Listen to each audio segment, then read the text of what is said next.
Good evening.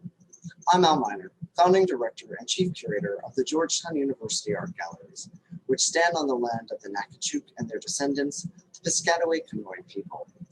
Here, contemporary art sparks dialogue, encourages social engagement, and challenges assumptions. Tonight's program will do just that.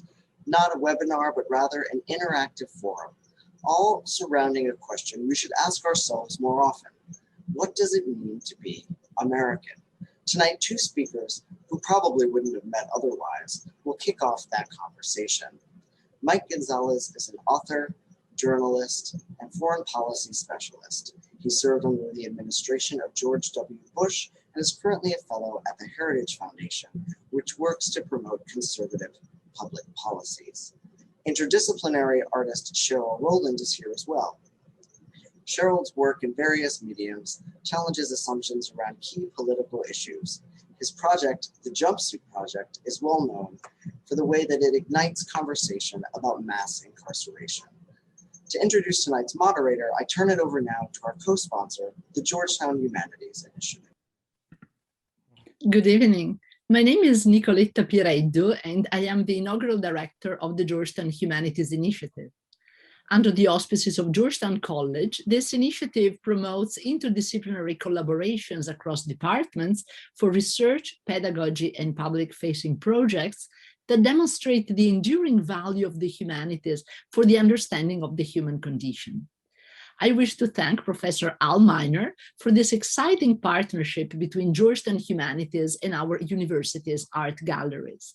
And I am delighted to introduce the creator and moderator of tonight's event, Philippa Hughes.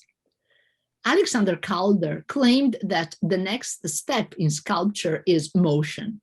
Philippa Hughes defines herself as a social sculptor, and motion is unquestionably her magic trick. She moves us to think, feel, and act outside the prison of immutable forms and mindsets. Her creative projects transform society through humanizing and compassionate conversations between people who might not normally meet. Philippa Hughes is Chief Creative Strategist at Curiosity Connects Us and the founder of Looking for America, a national series inviting politically diverse guests to break bread and talk to each other face to face. She has designed and produced hundreds of unconventional, delightful, and fun activations aimed at building social capital, social cohesion, and social discourse. Her practice prioritizes relationships and encompasses a multidisciplinary approach informed by sociology, psychology, political science, community organizing, design thinking, art, and humanities. So we all look forward to being part of tonight's dialogues and discoveries. Thank you. Thank you, Nicoletta. I love the Alexander Calder reference, so I really appreciate that. 3 days after the 2016 election, I was pretty upset, like a lot of other people in my solid blue bubble here in Washington, DC. And instead of balling up into a catatonic fetal position like many of my friends, I had to take action. So I'm very much in a movement. And I decided that I was going to invite Trump voters over to my house for dinner. So I'm actually standing at my standing desk at my dining table. And this is where we gathered to have a conversation because I was really curious. Like I read all these books and watched all these shows about, conservative people, but I had never really hung out with any conservative people. And I wanted to ask my own questions instead of hearing about things through, policy papers or through media.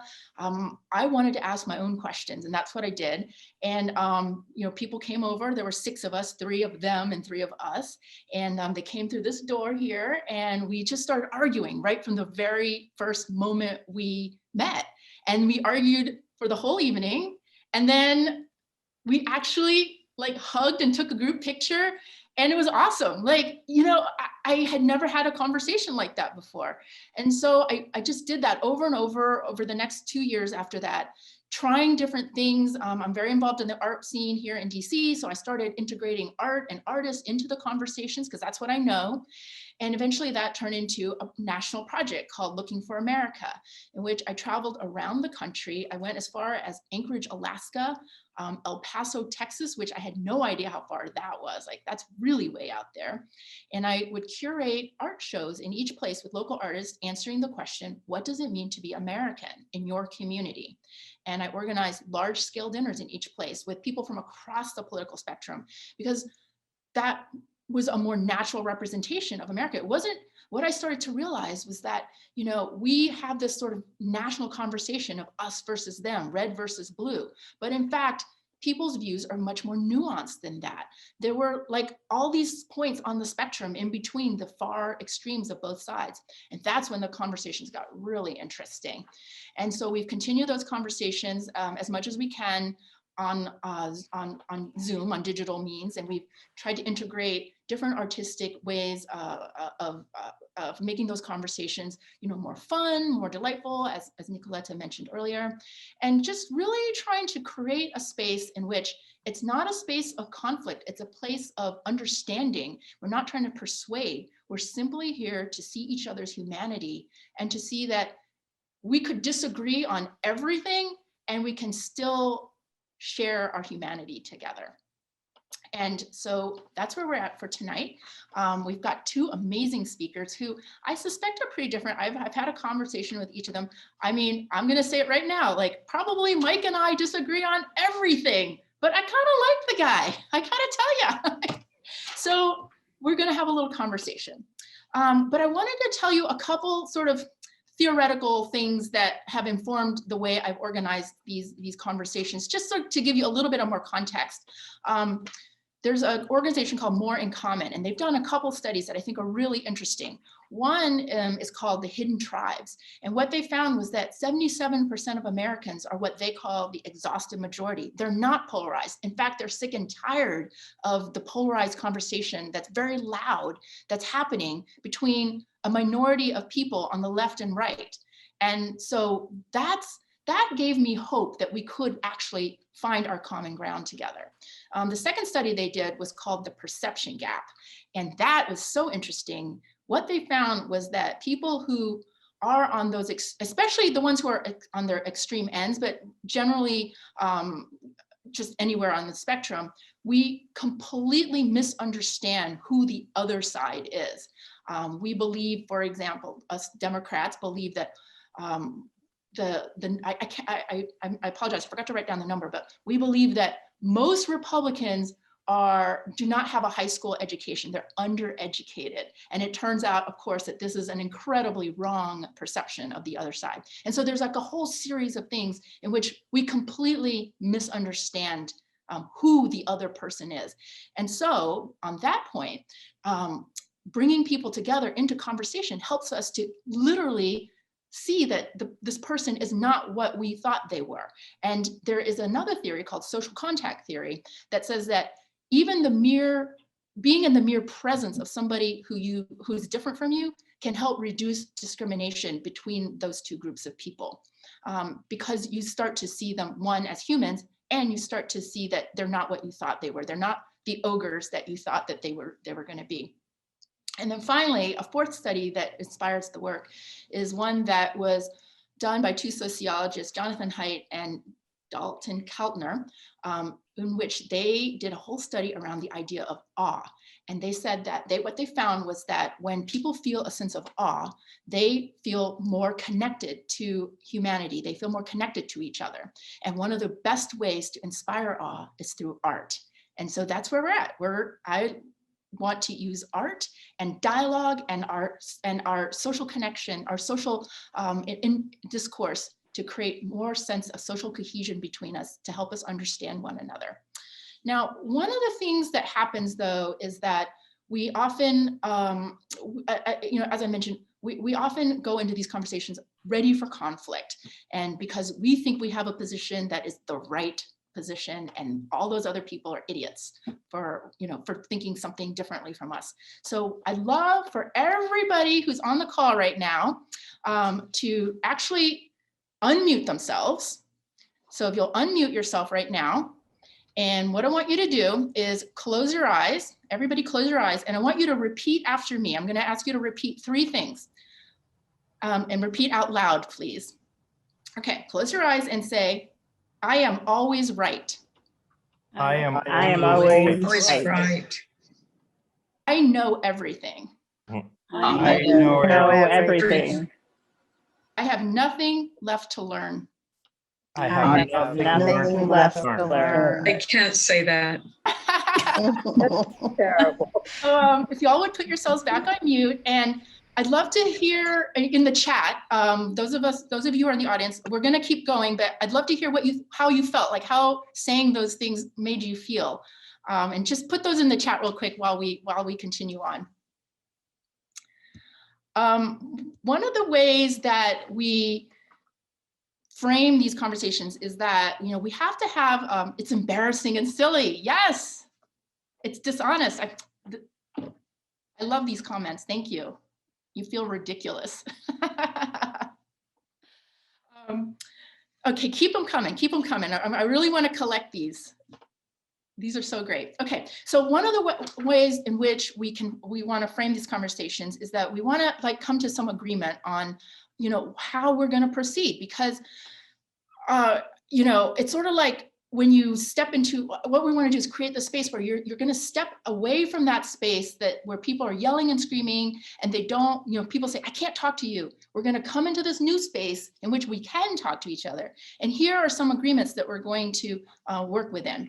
And so what I'd love is, again, see the reaction, you know how to, everybody know how to use the reaction button? I'm gonna say some agreements, and after each one, just put your hand up if you agree to the thing. And if you don't agree, put it in the chat and tell me why. Okay, the first thing is that people who disagree with us are not our enemies. Do you agree? Cool. Yeah, you can do just a thumbs up with your hand too. But yeah, if you don't agree, like I said, just put it in the chat and let me know why. This is most important for Mike and Sherrill, of course, because we're going to be the ones having this conversation. We're not here to try to persuade or debate one another. We're here to purely try to understand each other and to be curious about one another. Do you agree? Yeah? Okay, great. And you know, actually, our audience is going to participate in the conversation, so it actually is important for you all to agree.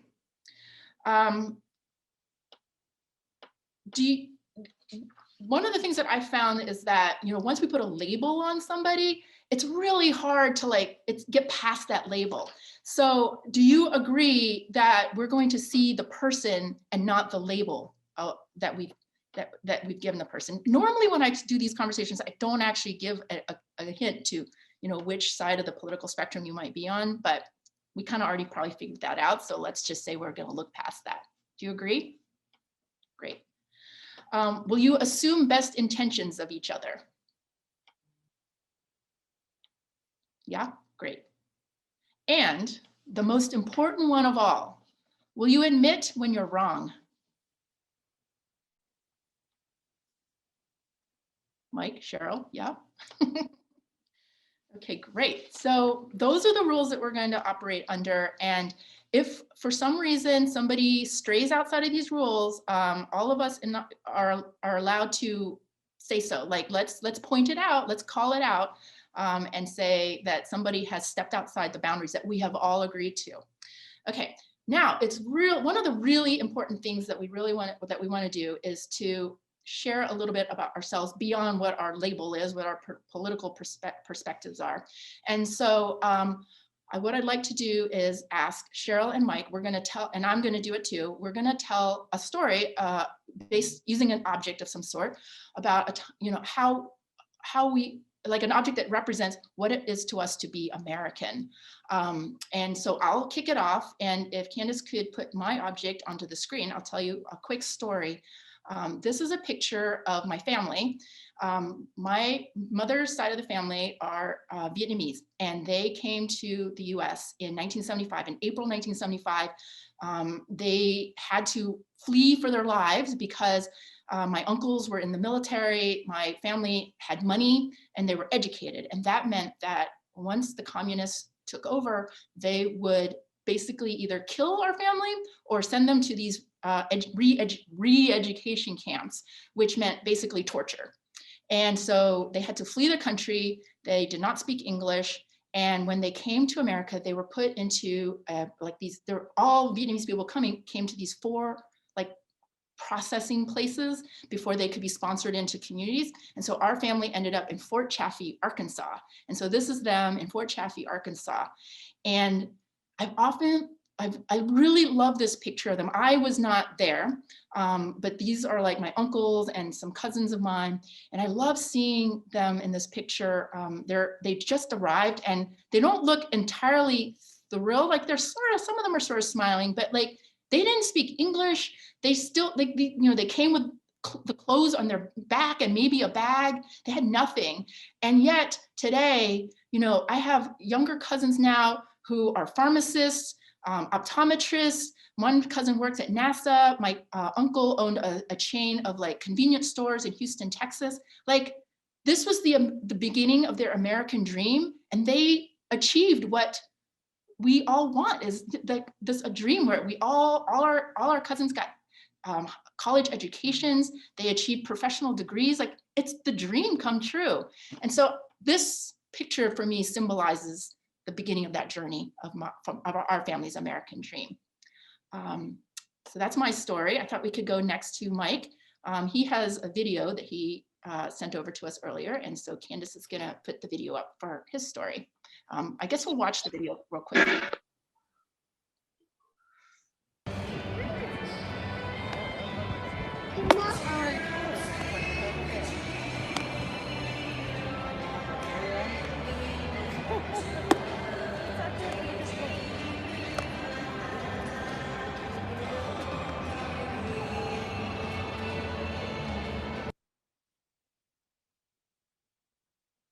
So Mike, can you tell us what this is?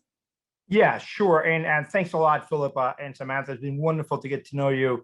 That's Strasbourg warming up.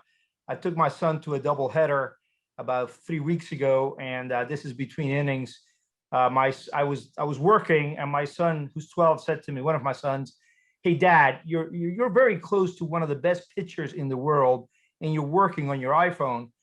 And I looked up and I saw Strasbourg warming up, and I listened to the Monkees' 1967 hit Daydream Believer, and I realized it was a moment, and I videoed it, I captured it, and it tells me what a placid land this is, what a pleasant place America has been to me and my family. And I don't know, if you Philippa, if you want me to tell my anecdote now and why I've come to believe that. So I just want to take you back. My story is very similar to Philippa's. It takes me back all the times to being an 11-year-old in Cuba, in Havana. And my father had just died. We had been waiting for years to leave the country. They would not let us leave.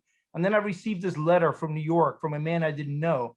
He was my uncle. And he said, "I know your life is at the worst possible moment right now, but you're going to come to New York and you're going to have a wonderful time. Your cousins await you. We have 2 dogs, a German Shepherd and a Dalmatian. We're going to go fishing. I'm going to take you to see baseball." And I have to say that in the last 50 years, America really has delivered in that sense for me. In that snippet that you saw of Strasbourg warming up, does kind of reflect that. And I was so very happy that my son called me out and said, "Hey, stop working and live the moment." And that's pretty much me, pretty sentimental. That's awesome. Thank you, Mike. How about you, Sherrill? First, yes, thank you. It's a pleasure to be here and share space with you all today. I have an object here to my left that I'm going to present to you guys. It's also artwork that I made about an American experience that I've had. And so in pursuit of this ideal here in this land, right, the American dream, I was in pursuit of a higher education, getting a graduate degree in studio art. And in my pursuit of doing this, I was first, let me tell you the location of that. I was receiving this graduate degree in pursuit of this obtaining this graduate degree in North Carolina. I then was wrongfully incarcerated in our nation's capital of Washington, D.C., a place that I have never lived, but I have visited.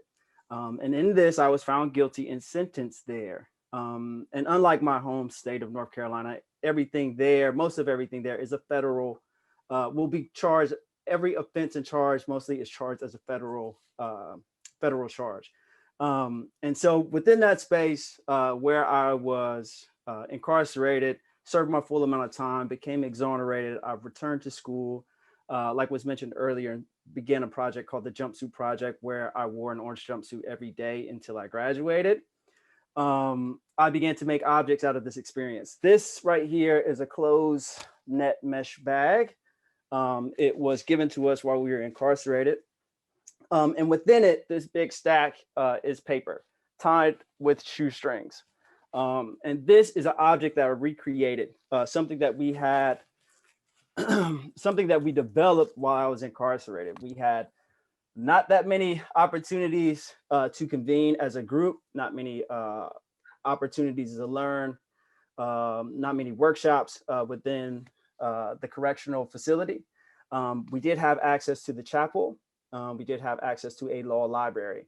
And my roommate or cellmate at the time often helped read through transcripts and help other people who were incarcerated with us to find better strategies of their case, help their casework, to give them a better outcome of their situations. And in doing that, we accumulated a lot of law work, transcripts, dockets, cases, a whole bunch, so much that we ended up making it into exercise weights. So what I had exhibited and held is a recreation of that. And this is an object that I now recreate and show in art spaces. And it's self-explanatory. It's a weight. That's the title of the work. But this one becomes a little more metaphorical and personal to me. The transcripts and law files and cases that are within this object are other North Carolinians' exonerations, retrials, and exoneration court cases.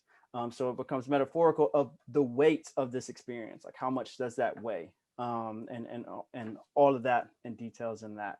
And so most of that, through all of that experience and moments that led to that experience, are all mostly my day-to-day negotiation of navigating this space of being an American. And that's why I chose that object. Yeah, thank you. Thank you. Well, that is like kind of a pretty great segue into something that Mike and I talked about just briefly earlier when we were kind of preparing for this. But something that I think about a lot is lived experience, because I knew I was going to get that reaction out of you, Mike. Because I don't know, because I was thinking about, Sherrill, you've created this amazing art project in which basically you're sort of I think this is my read on it, is you're helping people to find a little empathy in the experience of somebody else's experience, where it'd be really hard for them to understand what it was like to be wrongfully incarcerated for so long and then to have to rebuild your life again. Like, it's pretty hard to understand that, but you give people this opportunity to gain a little empathy from your lived experience. Like, how could I possibly know that unless I heard your story around that and talk to you? So I don't know, can you talk a little bit about, did I make a good assessment of that? Talk a little bit about that empathy building piece that I think your artwork gets at. Yes, you make it sound so brilliant. That was my foresight of it. But since we're all in this sharing virtual space, I'm going to be completely honest with you about this experience. This was really selfish for me, me encountering this experience. There wasn't a single soul that I knew that I could talk to who could relate and give me feedback of how to handle this situation. At every turn, I felt alone. And so what I was in search of by doing this project, placing that orange garment on my body and coming out into the public, was complete honesty from the community. And I found that out in this world, there's a lot of ways. I found out in this world, in comparison to where I had came from, that it's much easier to hide and conceal the way we really feel out here, right? Like when I had to wear this orange jumpsuit, when everybody was in orange jumpsuit and didn't have anything, we weren't allowed to have more than 2 things. Like, you know, you only can be yourself. You can't dress it up. You know, you can't hide it. There's a whole honesty within that space that I didn't find coming back out. And me being exonerated of this, but carrying the burden of the experience, I was really searching for ways to find an outlet. Who do I talk to? How can I express all of this wrong that not only did I feel from my community, because it was somebody within my community that falsely accused me of something, but also of my government, also of the laws that are there for me as a citizen that didn't protect me. There's things about integrity of character and things of merit that I built as a student, as an individual of my community, that didn't measure up in the court of law in those ways. And so really it was a selfish thing for me. This project was me seeking from other people. And then ultimately what I found is that everybody else has a thing too. And we are all secretly searching for someone to understand something that we've experienced, you know? And so that's what ended up happening, this space of, you know, I'm looking for community. I'm looking for a strengthened bond with the people, because in the spaces that we normally migrate, specifically me going back to school, incarceration is not something we talk about in class. A lot of people who have certain charges aren't even allowed in 4-year universities. So like, you know, thinking of my mother, people who are close to me in this experience, she couldn't go back to work and talk about her son who was wrongfully incarcerated. You know, at times when she could brag about me being in school, she couldn't talk about this situation, you know? And so ultimately that's what this space, I end up finding myself. I was seeking out into my community, found it and found other people, and it became larger. Yeah. Any thoughts, Mike?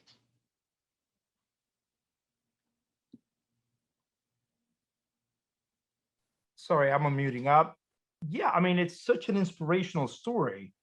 And it's exactly what Sherrill, is exactly how I want to teach my children to live, is you have, from what you said, you have been able to forgive rather than nurse your grievances. You have been able to turn around and try to impact the lives of others, to use your suffering to enlighten others. And if we all did this in society, my goodness, wouldn't we all be better off? So my hat's off to you. This is your story, is one that I will repeat to my children. Seriously. But I guess what I was getting at is that why do you want to repeat that story to them? Like, what are you trying to convey to them? That you don't, that you have to, even if you have been wrongly accused and you have been wrongly convicted, you have to turn around and not be a negative person. You have to use your experience to try to transform the lives of others, which I think is what Sherrill has done, or was trying to do. And I think that is a very, again, I think that is a teachable thing, that if I can just say, look, this happened to this man and he was in prison for months and it was all wrong. He was wrongly accused and wrongly convicted. And yet he's turned this in, you know, this is his art now. I think that's what I would try to teach my children. Yeah. I'll also add that the anger is still there. The forgiveness came on the behalf, not for the individual who wrongly accused me, or the judge who made the wrong determination. It's more so for the system, that the roles that these people played into that. So the anger had to really become clear, because one, where I was incarcerated, anger was going to attract more anger. I've come before you as an honest, I'm not a tough guy, you know what I'm saying? So in that space, it would have been very clear I wasn't. But also out here in the world, figuring out what I was angry about and where and who failed me. The hardest thing about being angry about the criminal justice system is that its whole entirety, it's a whole invisible thing, you know? And I would love to, if it was easy, if I could just point to a person. But the forgiveness for the individuals who played the role, like Mr. Gonzalez, like if you were a judge you know, and you were about to go to work, and I stepped across your path the morning before you got to your courthouse, and I stepped on your foot, you know, I could seriously affect the first couple of cases of your day just by the attitude. You know, we are all capable of having bad days. We're all not perfect, even if the roles that we have as an occupation have to be unbiased, racially unbiased, or anything like that. Like it's actually like almost impossible to have that on a day-to-day constant basis, to play the role of a judge to make these determinations. So I think for the most part, it was like, where that anger, where does that frustration, where does that energy go?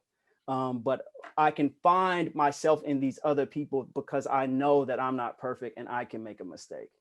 So Sherrill, if I may ask you, how did you manage to forgive the individuals involved? Because forgiving is such a difficult thing. And if you could explain to us how you brought this about. When I say the Lord's Prayer and I say, forgive us our trespasses to you, just as we forgive others, I find that the hardest, because and for something that is much, much lesser, for a colleague who just said something that I interpreted wrongly, you forgave a lot. Can you tell us how you did it? Yeah, I mean, well, it wasn't of an instant. I prayed a lot. I said that prayer a lot.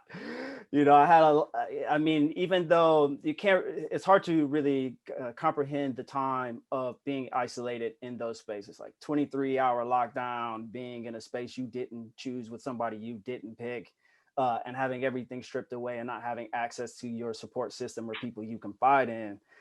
It definitely will have you, you know, playing different scenarios in your head or stuff like that. But ultimately, what I came to wrestle with within myself, you know, I went down this road of like asking for forgiveness about like the time I squirted my sister's cats with a water bottle, like every little thing, and being thankful for the time I escaped from getting bit by the neighborhood dog, like every little thing I had time to kind of assess in my lifetime. But in the grand scheme of things, like if I'm ever put in a situation, somebody I care about or a stranger, like could I possibly foresee myself in the future, here they're out, asking for somebody else's forgiveness, pleading for somebody else's forgiveness? I would want that same type of, I would want to be in a world or be the person who could offer it as well, because I may be somebody else who will need that forgiveness too.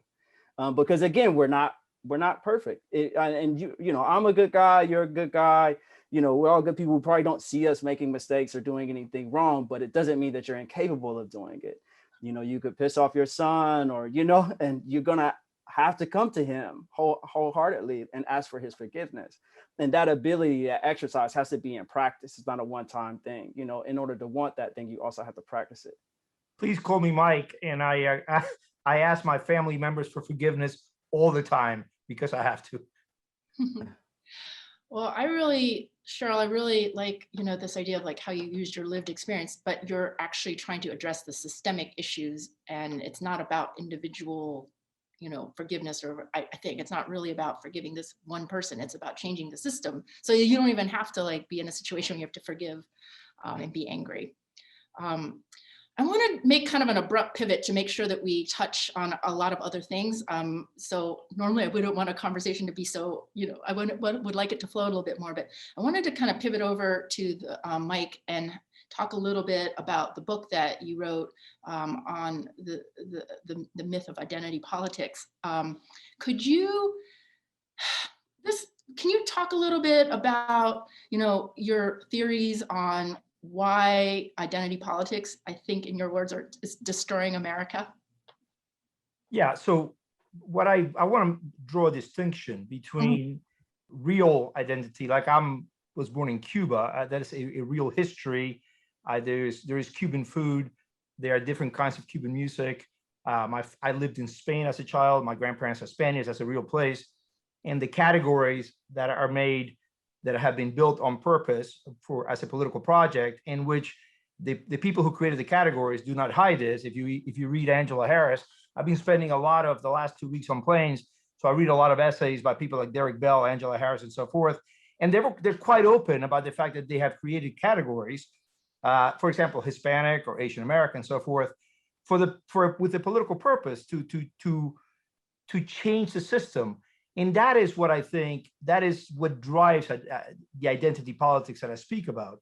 So whereas I believe that, and by the way, this essay by Angela Harris, for those in the audience who do not know, is one of the pioneers of critical race theory, one of the giants of she teaches at I believe USD. She's a law professor there, but she's been writing about it for decades, and she's very open about the fact that she doesn't think the juridical subject should be the individual, and she actually takes an issue with humankind as well as a species. She quotes a lot of people saying that the human species, was an invention of the of the Enlightenment. She thinks the category group is the juridical subject. That's the subject that has rights and responsibilities and duties, and that because they believe that the category is the one that is going to change American society, and that is what I take issue with. I do not want a wholesale change of American society. We can always improve American society, and we should be constantly trying to improve it. But I think that having lived in many countries, having lived in at least 7 countries in my life, I was a foreign correspondent as well for 15 years. I think that this is a pretty good system that is, of course, very imperfect, as Sherrill's experiences would show, that its imperfections. But we don't need wholesale transformation. We need improvement. So that is my view of it. I don't know if that's clear or not, Philippa. Well, what struck me when I was watching some of your videos is that I've been ranting about the polarization industrial complex. The polarization industrial complex. Like, I feel that there's power and profit to be made by some entities to keep us polarized. And the way they do that, right, is to like say things like, to me, I think it might be related to what you're saying. It's like to like create these divisions that are clickable, that make us outraged, so that we will share things that, you know, outrage us more and outrage our other people. Like, it's about sharing and clicks, and that's how that's how some people maintain power and make more profit. If it was up to like the 77% of us who are the exhaustive majority, perhaps we would not have the deeply polarized country that we have. Just throwing that theory out there. No, and I agree with you, and I'm glad that you mentioned more in common. I actually brought them to Colorado Springs in November of 2019 to speak to a group there, and I have met with them, and I thought their report was wonderful. And I'm also a big fan of Jonathan Haidt, by the way. So I think we have more in common perhaps than you think. I do think that, again, because I've researched critical Angela Harris and Derek Bell and Richard Delgado, I do think that the onus is on, they say that their MO, the modus operandi, is to create that outrage. And they use that word. They say we need to create outrage, we need to expose, we need to instill grievances in order to achieve the change that we think society needs. So I agree with you. I think that what I try to do is point that out. But they say that themselves, that this is their aim and this is their MO. But how can we change the systems that oppress unless people do get outraged? Otherwise, well, there you go. But then you do want people to get outraged. Yeah. So you're saying let's not get outraged, yeah. But then you say, well, to change the system, people need to get outraged. That feeds the outrage machine. I think it is better to have a debate on ideas. But also, like, it depends on me as an artist. I know about reference in ways. Like, I try to use references to my advantage. So I could say orange jumpsuit, right? And the visual reference that we make, kind of everybody within this virtual space can think of something completely different. So in a way that we use this word outrage, to you, it may be visually something that may not be the same definition for me. So like in a way that these folks that you speak of could use outrage as a way of sharpening iron to enlightenment. It could be for you as a fearful situation, like, you know, like it could be more volatile, if that makes sense. Yeah. I'm glad you reminded me about the jumpsuit project too, in the sense that, you know, the way we perceive, because earlier I was saying, you know, when we put labels on people, they have particular ideas, and the jumpsuit creates particular ideas.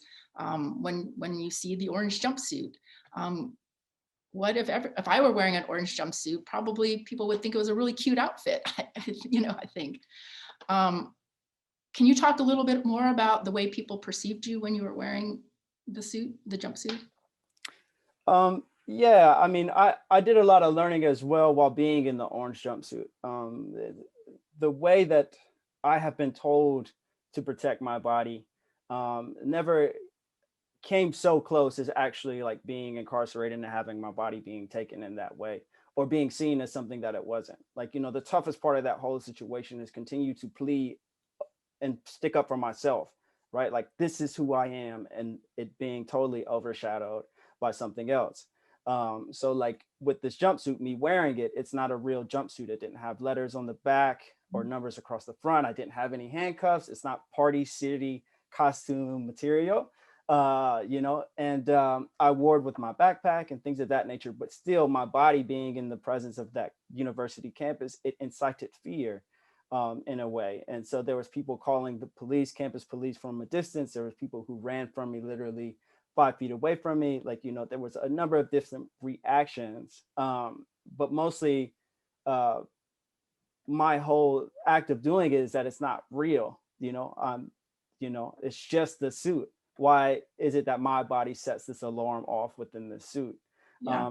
And, you know, they do make custom made, you know, jumpsuits for people to wear and sell it, but I can't wear it. It becomes immediately dangerous. Not, I am viewed as a danger, and my body is immediately in danger if I was to wear it outside of the space. Now, I know that there's, you know, there's images, you know, in promotion of this event that show me wearing it on the National Mall, you know, but there was a buffer around that because there were cameras, you know, but if it was just me out there, it'd be a totally different type of reaction from the public and the community that I was kind of injecting that suit in. But yes, I got a number of different type of objectifying responses. I became not human. I became an object. I became something that confused and could be looked at, peered at, pointed at, taken a photo at, all these things without acknowledging my being as a person, as a student, as all these other things that I've represented in that space. Yeah. I mean, I just love the project so much because it's sort of this metaphor for like when I say, oh, one of my good friends is a Republican, people are like, that person is a bad ogre. And they infuse all these ideas onto that label. You know, I feel like that jumpsuit means something and they don't look at the person inside the suit, basically, or a bit behind the label. And so anyway, I just really like your project, Sherrill, a lot. So thank you. I'm very frustrated right now because I have all these other things I want to talk to you all about, but we have this whole program and we kind of keep moving on. I really want to engage our audience a little bit too. Sherrill, one of the things you said in one of your videos is that, you know, I mentioned it earlier, like this project your experience changed the way changed the things that you valued from before and after. And so what I'd like to do is to ask our audience to think about that. Like, is there an experience in your life that has changed the things that you value? And think about what that story could be. What we're going to do is put everybody into breakout rooms. And we're going to pair you up with a random person. And you're each going to have 90 seconds to tell about your experience that changed your values system. I'm kind of drawing this out so you have time to think about what that experience is going to be. Okay, so our producer is going to randomly put everybody into a breakout room. You're going to have 3 minutes, 90 seconds each, and please make sure that your partner has their full 90 seconds. We're going to give you a halftime warning. Okay, Candace. Okay, give me 1 second. A few people left after I made the rooms. Oh, shoot. Okay. Let me shift a few people around quickly. People don't want to like talk. And then we're going to come back and we'll have another round with an even more fun question. All right. We are just about ready. Okay, this gives everybody a chance to think of the experience that they want to share. It's sometimes it's hard to think of something. All right, you will all be back in about 3 minutes. Thank you.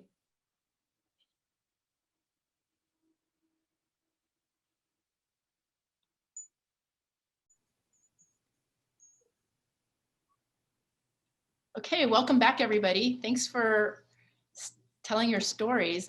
I'd love to hear in the chat real quick while I tee up our next question. But I'd love to hear in the chat, like, you know, did you have any kind of revelations? Were you surprised by anything that you heard? Just make a little comment in the chat if you can. And while you're doing that, our next question is, I want to bring it back to you all. Like, what does it mean to be American to you all? Is there a story that exemplifies what it means to be American for you? And we'll do the same kind of thing. Everybody will go into a different chat room and share a quick story for 90 seconds each. And hopefully we can do that. All right, let me go ahead and make sure everybody has someone in the room. One change really quickly. Great. Magic. We're good? Yes, if you don't find anyone in your room, just call for help. Great. All right.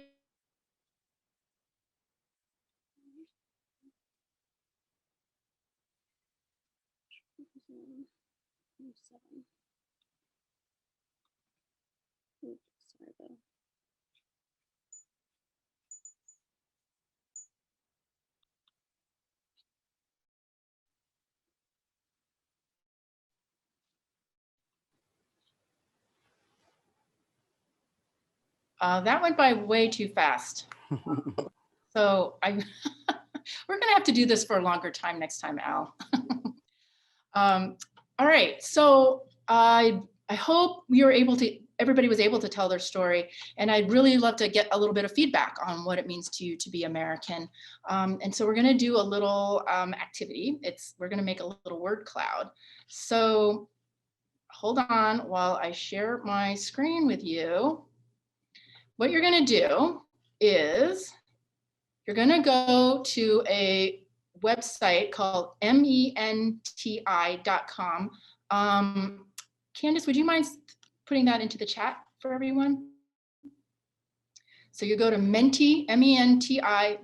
You can do it on your phone or just open a different screen on your computer.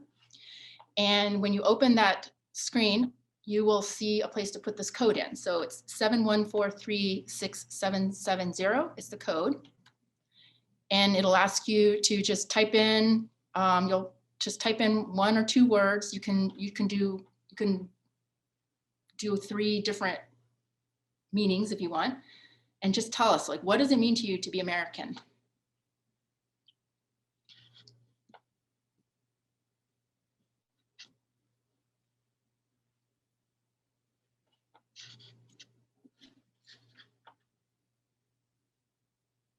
Oh, that's my favorite one. That's my favorite part of the Bill of Rights, the freedom of speech. Confusion.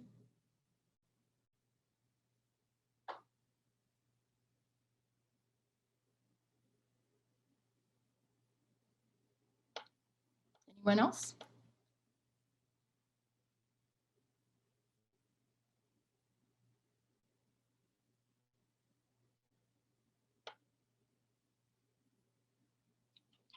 Freedom, freedom shows up.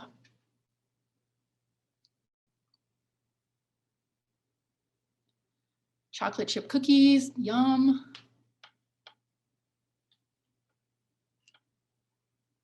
I'm partial to oatmeal raisin myself. I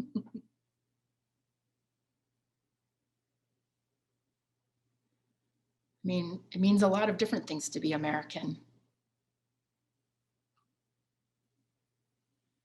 And not all necessarily positive things. Fear, sad, confusion. We're a complex country. There is no one way to be American.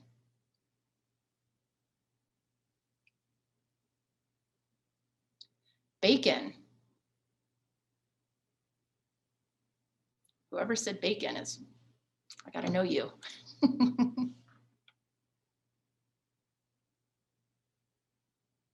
These are so great. I just love seeing this form. It just shows so much how complex we are as a people. And, you know, we are here to talk about identity, and I want to get back to that. Like, there is no singular identity, it seems like. Tough, we're tough. I like that.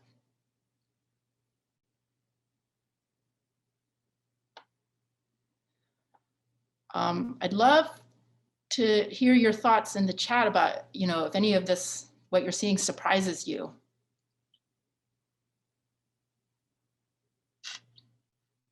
Liberty, freedom. So freedom is the biggest word here. I'm going to stop sharing for now, but you can still keep inputting if you like. Thank you for participating in that. That's really great. Freedom. I'm so glad that that ended up being the biggest word in the middle, because that is a word that I think about a lot and I think is really relevant to our conversation. Sherrill lost his freedom for a period of time. Being American, there's the word freedom appears a lot in that conversation. Mike, are you still here? I don't see you. I thought we could talk. I'm still here. Okay, great. I thought we could talk a little bit about what freedom means in the context of being American. I was mentioning earlier that freedom of speech is like my favorite amendment. I feel like it gives me power. It makes me feel powerful because it allows me to speak out against our government when I disagree. Any thoughts on freedom, since that turned out to be like the biggest word in our word cloud? Yeah, I would say liberty, but it's the same thing. I think liberty is what defines America, has always defined American. You said at the beginning, we're here to challenge assumptions. I want to challenge an assumption, something you just stated, as you know, because you and I have communicated. There are regional subcultures here. I know I've been traveling the country a lot. I've been to the Rockies, New England, Tucson. I was yesterday in Baton Rouge testifying, and there are regional subcultures, but there are American traits. There is such a thing as an American culture. I have lived in 7 countries, as I said before, and reported from practically every country in Europe and in Asia, and they have they live under no illusion that there isn't such a thing as an American. And I think freedom is a huge part of it, or liberty, as I would put it. But that liberty means that we can all have our definitions. We can pursue happiness in the way the founders understood it, and do whatever we want in the pursuit of that happiness, as long as I'm not hindering your pursuit of happiness. The government can say nothing to me about the way I pursue my happiness as I define it, as long as I am not impinging Sherrill's or Al's or Floyd Myers, who I see there. That I think is the meaning of liberty to me, and an important meaning of America. Yeah. I forgot to mention, audience, if you want to ask any questions, please put them in the chat and we'll bring them up. Sherrill, do you have any thoughts on that? I'm all scattered with it. I'm all scattered with it. I was listening to something today, this ideal of freedom and liberation, like, right, we came here, our forefathers or whatever, started this country as a liberation from something else, but I was listening to something today. Angela Davis was talking about this American dream and the standard that was set as an American ideal, but that, at one point it didn't include someone that looked like me. But yet at this point that I find myself to be an American, I have to live up to someone else's lived experience as a standard for an American experience. Does this make sense? Yeah. And so, my exercise of liberation or freedom will be, the opportunity to also try to provide clarity for what that means for me in this space, as opposed to filling in to what someone else has a standard for me to be as a representative of an American. I just know, like, when I go abroad, it's never been a flattery thing to be called an American. So, like, with my love and hate relationship of our nation's capital, for my personal experience, I got to know DC for what it all is. So like what I loved was the access I had when I visited as a tourist, like, jazz summers, like, all this nice stuff, but I got to understand the whole thing when I got incarcerated there. And I think that's how I have to see America in its totality. Like, there's a lot of beautiful things that even was made in the comments, all these nice things, but there's also fear. There's also like power can mean two different things depending on what side of the power you're on, like, and so, there's this weirdness, this, this two-sided perspective I have when it comes to being an American. And granted, I haven't had the pleasure of living outside of the States. I've studied abroad, but that was only for like 4 months, but I haven't had the pleasure of experiencing multiple cultures and understanding that, or a better outside perspective. But I know once I'm here in the history that, my parents and my parents' parents have kind of explained to me, as well as what I've learned through the history of this country for someone who looks like me, I'm kind of in between of like recreating, not believing what the standard or what is told to me as an American experience and trying to find my own. Yeah. Yeah, I mean, I just still go back to the complexity of the meaning of American, Mike, because I mean, just listening to Sherrill and my own experience, like, and in my experience too about traveling around the country, when I, like, for example, when I went to Alaska and we asked people, what does it mean to be American? People who are born and bred in Alaska don't think of themselves as American. They're Alaskan. They're like, we're different from those people down there in the lower 48. And so I thought that was so interesting. Like, oh, okay, well, there's a whole different way of looking at being American. So it's hard for me to square, like, I'm not saying I'm not saying you're wrong. I'm just saying I don't understand. I don't know what it means to be American, the singular definition. Well, I mean, I think the state I know better, which is Texas, is definitely a Tejano culture. And you meet people who feel first and foremost Tejano, and only after that American. And you can see that when you travel in the Rio Grande Valley. That doesn't take away, and a New England Yankee, right? I mean, I was just in Providence in Boston last month, and the New England Yankee has a certain way of thinking that is very different from a person in California. And of course, we have to understand this very well. But I do think that they are quintessential American traits. Yeah. One is and it came up in the word cloud. One is what Lewis Hart called an obsession with freedom, an obsession with liberty. In both people who have not liked America and people who have liked America have remarked on this. There's also industry. I think that it is perfectly reasonable here. We see ourselves in our work, and I think that's a good thing. It is almost expected when you are at a dinner and you don't know somebody, the person next to you, for the first question to be, "Oh, what do you do?" If you were to ask that question in a dinner in Paris, that could be considered quite rude, and the answer could be in French, "None of your business." They don't see themselves in their work as we see ourselves in our work, and I think that is another trait that I consider to be an American trait. Mm-hmm. Yeah, I mean, but also some people don't think of that, don't want to be industrious every day and working 80 hours a week and whatever, and they're still American. Yeah, absolutely. Them un-American. No, absolutely, and they're not un-American. They're American. They can be they can be indolent and be American. They cannot see themselves. Their work may not be the first thing they think of, and be American. Nobody's contesting that. I'm just talking about something. There is such a thing as an American culture, and we do have things together as a nation of 330 million people. I am convinced of that. Understanding and accepting the very important regional variations that do exist. Yeah. Yeah. What do I wanted to look at the cloud again to see, but I can't quite access it again. But what were some of the other things that stood out to you in terms of what people, like, I was fascinated by people saying they were sad, embarrassed. Sherrill, you said, you kind of alluded to when you traveled abroad, you didn't think it was necessary to be proud. What do you think about some of those negative aspects?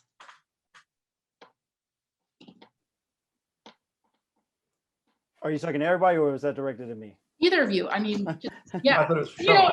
I think we tend to be like, yeah, yeah, America, like we're so great, whatever. But like, it's not perfect, right? So Yeah, shouldn't we yeah, embrace all of that? yeah. And you know, a lot of the at the time that I got to experience that position as a representative of the country,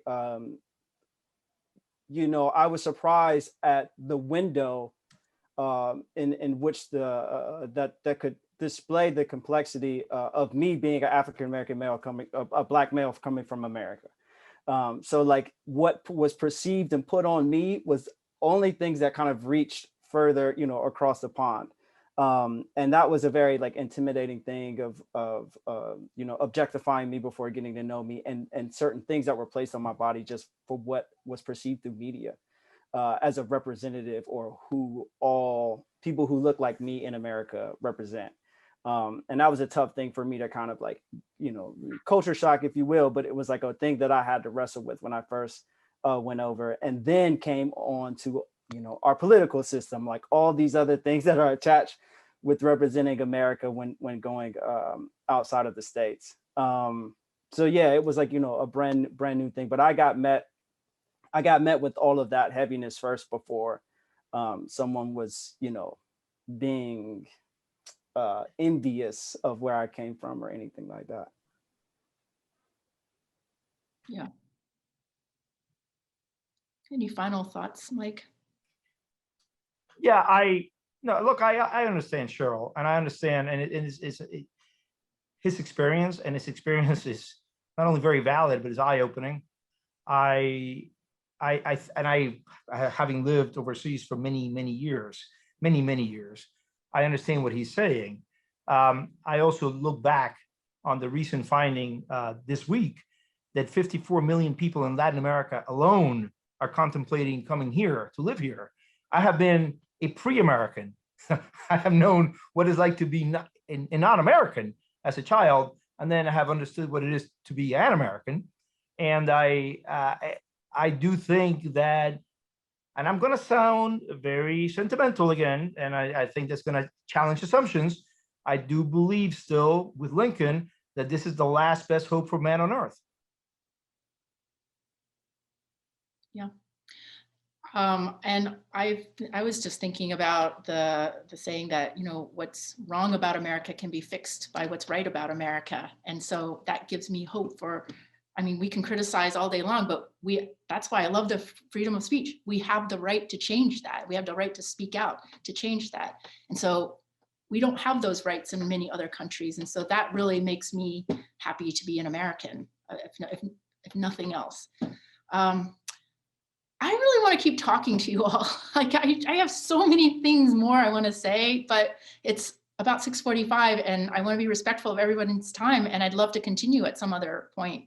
And I really appreciate everybody coming here, and I really am so thankful that the Georgetown Humanities Initiative and the Dela Cruz Gallery kind of took a chance on doing this. This is a big experiment. Who knew what was going to happen? And it was pretty good. Like, you know, we start to scratch the surface. And I think that that's what we need to do, is scratch the surface and then keep having these conversations, because I feel like a lot of times I feel like we've lost practice. We haven't been doing this enough. So that's why I really hope we can keep doing this together. And I hope those of you who are in the audience, if you're interested in continuing, please let us know. Like, I would love to keep doing this. I could do this every day. So please let us know if you're interested. Any last thoughts from you, Mike or Sherrill? Well, I'm very happy to have met Sherrill. I don't know what it's like to walk in his shoes, and we can never know what it's like to walk in your shoes, and to have walked in your shoes, Sherrill. I can only try and strive. And thank you for sharing your life experience with me. I was deeply touched, and if there's such a thing as a life-changing event for an old dog like me, listening to you was very important. Yeah. Thank you. No, yeah, it was a pleasure. I have nothing but respect for you, Mike. And I've gotten to know you through a lot of videos that I watched and was incredibly impressed. Yeah, I mean, I would love to, continue to have conversations with you and learning a lot from you. Yeah, thank you both. Well, thank you, everybody. Really appreciate it. And let's just keep talking. Let's talk to each other.